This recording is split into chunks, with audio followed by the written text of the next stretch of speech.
Hi friends, നമുക്കൊരു easy recipe കണ്ടു നോക്കിയാലോ. ഈസി എന്ന് പറഞ്ഞാൽ ടേസ്റ്റിനൊരു വ്യത്യാസമില്ല കേട്ടോ. ടേസ്റ്റ് കിടിലൻ അപാരം തന്നെ. അപ്പോൾ നോക്കിയാലോ ആ റെസിപ്പി എന്താണെന്ന്. നമ്മുടെ സോയാ ചങ്ക്സ് ഇല്ലേ, അത് നല്ലതുപോലെ ഒന്ന് ബോയിൽ ചെയ്യാൻ വെക്കാം.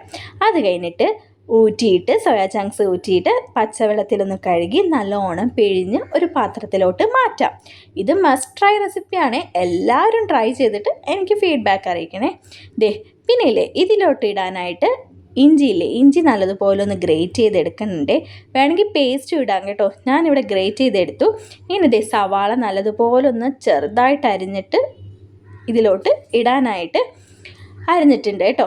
അപ്പോൾ ആദ്യം തന്നെ ഇഞ്ചി ഗ്രേറ്റ് ചെയ്തിട്ട് സവാളയും കൂടി ഇട്ട് പൊടികൾ ചേർക്കാം. ഇനി 1 ടീസ്പൂൺ മഞ്ഞൾപ്പൊടി, 2 ടീസ്പൂൺ മുളക് പൊടി, 1 ടീസ്പൂൺ കാശ്മീരി മുളക് പൊടി, 1 ടീസ്പൂൺ മല്ലിപ്പൊടി, പിന്നെ 2 ടീസ്പൂൺ ചിക്കൻ മസാലയും കൂടി ഇട്ട് 2 ടീസ്പൂൺ കുരുമുളകും കൂടി ചേർത്ത് എണ്ണയും കൂടി ഇട്ട് നല്ലതുപോലെ ഒന്ന് കൈവച്ച് തിരുമ്പിയെടുക്കാം.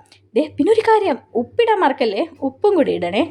പിന്നെ ഞാനിത് 3 മണിക്കൂർ മാറ്റി വെച്ചിട്ടുണ്ട് മാഗ്നേഷൻ ചെയ്തിട്ട് കേട്ടോ.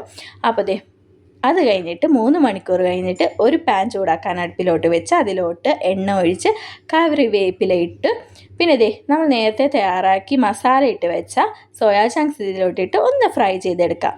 ഇത്രയേ ഉള്ളൂ, ഈസിയാണേ.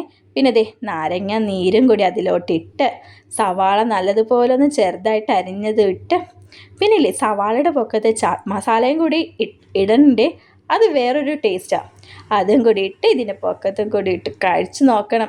ഈ തട്ടത്തിമാറയത്ത് നെവിൻ പോളി പറയണ പോലെ എൻ്റെ സാറീന്ന് എല്ലാവരും പറയും. അത്രയ്ക്ക് അടിപൊളിയാണേ.